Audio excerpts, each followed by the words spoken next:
Hello, and thanks for listening to the Practicing Connection podcast. I'm Jessica, and today we're kicking off a 3-part series on compassion resilience. If you're a service provider, or if you work in any field that serves families, communities, or the public, you know how rewarding and how emotionally demanding this work can be. Compassion resilience is the ability to maintain your empathy and strength, even in the face of others' suffering. It's not just about surviving the challenges of your role, it's about thriving in it. So today, I'll share what compassion resilience is, why it matters, and a simple practice you can start using today to build it. First, let's spend a moment just defining compassion resilience.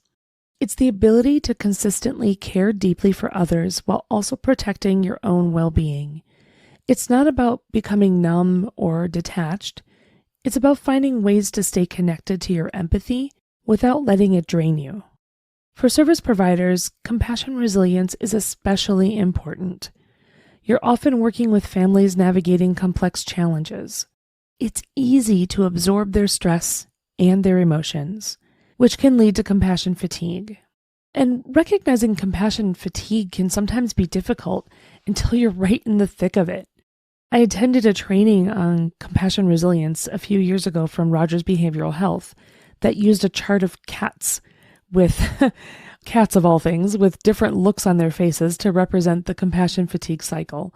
I'll include a link to that resource in the show notes and also link to the full compassion resilience toolkit. They have toolkits for educators, health and human services, and parents and caregivers. So understanding the stages of compassion fatigue can help you understand what you need to do to minimize the impact on yourself. I'll just quickly go through those now and summarize them a little bit, but I recommend going to the show notes and grabbing the full resource.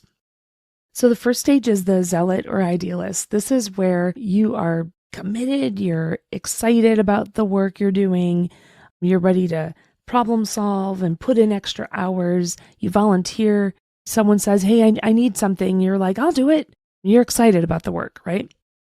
The next stage is irritability.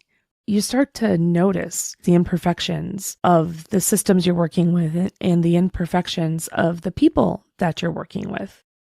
The next one is withdrawal.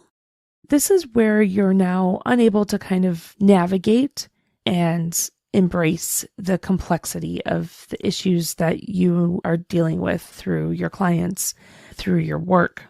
You might start to lose your ability to see clients as individuals, as individual human beings, right? They kind of become inconveniences or irritants. The next stage is zombie. This is where that kind of irritation might turn to rage, right? You start to maybe even hate people.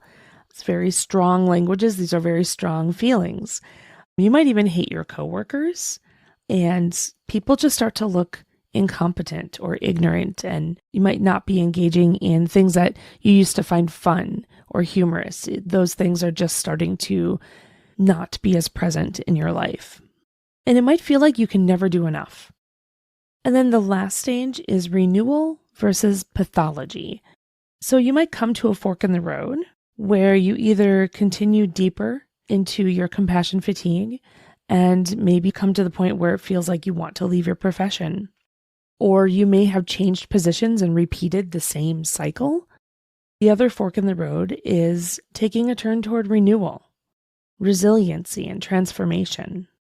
So one of the wonderful things about this is that at any stage in this cycle, the zealot, irritability, withdrawal, zombie, and renewal versus pathology, in any stage, you can learn skills and mindsets that kind of change your trajectory toward compassion resilience. So how do we build compassion resilience? There's a lot of different ways. I'm just going to focus on a few right now. First, set realistic expectations. Recognize that you can't solve every problem or fix every situation. Focus on what's within your control and celebrate small wins. Next is practice self-compassion. Treat yourself with the same kindness and understanding you offer others. And when you're feeling overwhelmed, remind yourself that it's okay to take a step back and care for yourself. With this self-compassion, one of the things that has helped me the most is when I'm starting to have negative self-talk. I really like to think about, I've got a few friends who are my biggest cheerleaders, and I really like to have their voice in my head, and I like to ask myself, what would they say to me right now? And then that always, I would say that almost always anyway, has an immediate effect on me, a positive effect. Okay, and then reflect and recharge. Regularly take time to reflect on your experiences and recharge your emotional energy. Now let's try a practice to put this into action. Let's just call it the compassion resilience reflection. Here's how it works.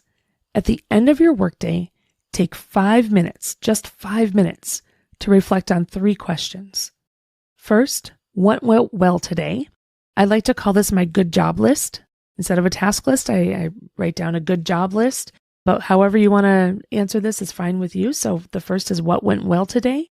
Number 2, what challenged me and how did I handle it?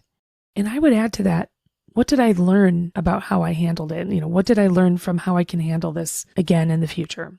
And then 3, what's one thing I can do to care for myself tonight? This simple exercise can help you process your day, celebrate small wins, and prioritize self-care. It's a practical way to start building compassion resilience in your daily life. So compassion resilience isn't just a nice to have. It's essential for anyone in a caregiving or support role. By setting realistic expectations, practicing self-compassion, and reflecting on your experiences, you can continue to make a difference without burning out. This week, I encourage you to try the compassion resilience reflection at the end of each workday. Let me know how it goes. I'd love to hear your experiences. That's it for this episode. Thanks so much for joining us. If you enjoyed this episode, please leave us a review and click the share button in your podcast app to share it with a colleague or friend. For more resources and tools, visit us at oneop.org. We'll be back next week with a new episode exploring compassion resilience. Until then, keep practicing. The Practicing Connection podcast is a production of OneOp and is supported by the National Institute of Food and Agriculture, U.S. Department of Agriculture, and the Office of Military Family Readiness Policy, U.S. Department of Defense, under award number 2023-48770-41333.